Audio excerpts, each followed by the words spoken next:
தையிட்டி விகாரை போராட்டம் தொடர்பாக முன்னாள் நாடாளுமன்ற உறுப்பினர் செல்வராஜா கஜேந்திரன், வாசுகி சுதாகரன், மேலன் சுமாவிகள் உள்ளிட்டோர் நேற்றைய தினம் வாக்குமூலம் பெறுவதற்காக பலாலி போலீஸ் நிலையத்துக்கு அழைக்கப்பட்டனர்.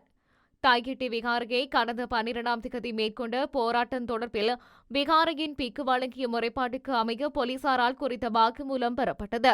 இதற்காக அளிக்கப்பட்ட மூவரையும் நேற்று 12 மணிக்கு சமூகம் அளிக்குமாறு தெரிவித்த போலீசார் 2 மணித்தியாலங்களுக்கு மேல் அவர்களை காத்திருக்கச் செய்து அதன் பின்னர் அவர்களிடம் வாக்குமூலம் பெற்றதாக தெரிவித்துள்ளனர்.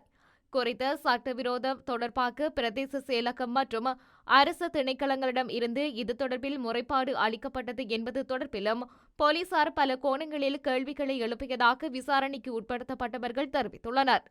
தெல்லிப்பளி பிரதேச செயலாளர் யாழ்ப்பாண மாவட்ட ஒருங்கிணைப்பு கூட்டங்களில் குறித்த விகாரை அமைக்கப்பட்ட இடம் மக்களின் உறுதியுள்ள காணிகள் என்பதை அரசு திணைக்களங்கள் ஏற்றுக்கொண்டுள்ளன என்ற விடயத்தை போலீசாருக்கு தெரியப்படுத்திய நிலையில் தாம் குறித்த விகாரை அகற்றப்படும் வரை தொடர்ந்து போராட்டத்தில் ஈடுபடுவோம் என செல்வராஜா கஜேந்திரன் தெரிவித்துள்ளமை குறிப்பிடத்தக்கது.